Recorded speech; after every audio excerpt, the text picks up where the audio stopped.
Once upon a time, there was a child who wanted to see God. And so she asked one of her friends, where can I see God? And this friend said, well, some people see God in the earth. And so the child went out into the forest and she sat down and she saw the trees and she saw the rocks and she saw a little chipmunk chasing around and a cat wandering from a house nearby. But at the end of that time, she said, oh, well, this is very interesting, but I didn't see God. And she went home. And the next day, she asked another friend, and that friend said, well, some people see God in the heavens. Why don't you try looking at the sky? So she looked up at the sky. She laid down and looked up, and she saw the clouds going past and the blue sky, and night came on, and she saw the stars and the moon. But she didn't see God. So she went home. The next day, she asked another friend, and that friend said, well, that building down the street, some people say that's God's house. So she went to the church, and she went in the door, and she saw people lighting candles and sitting quietly, and she saw other people bringing cans of food for the food pantry. This is all very good, but I still don't see God. So she went home. And a few days later, after having thought to herself, I don't think people can see God. I think God's invisible or something.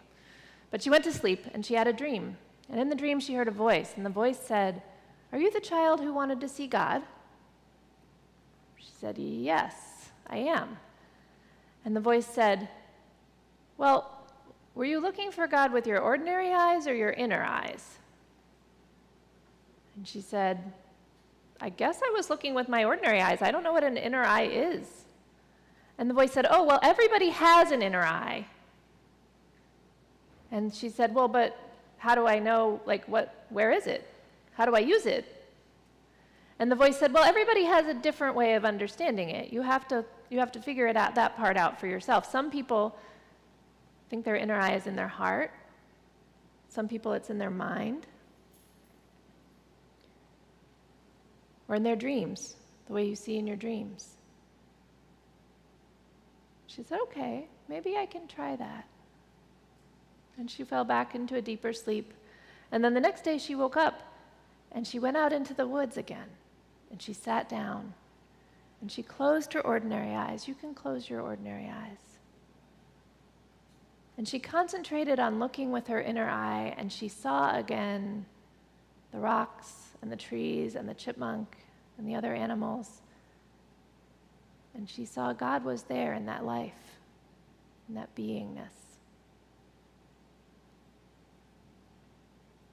And then the next day she went back out onto that hillside and she laid down and she looked up at the sky, but she closed her regular eyes, her ordinary eyes, and she looked up and concentrated on seeing with her inner eye.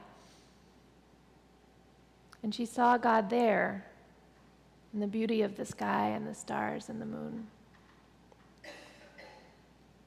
And the next day, she went again to the church and she sat down quietly and she closed her ordinary eyes and she looked with her inner eye.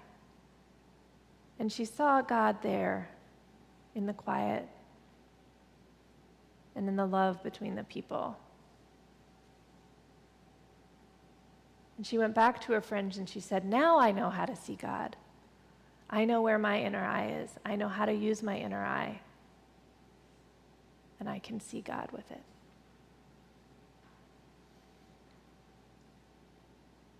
And now I'm going to invite the kids who are here who'd like to come out and play with water squirters with me. And if anybody else wants to come out, you're welcome to, but you will get wet.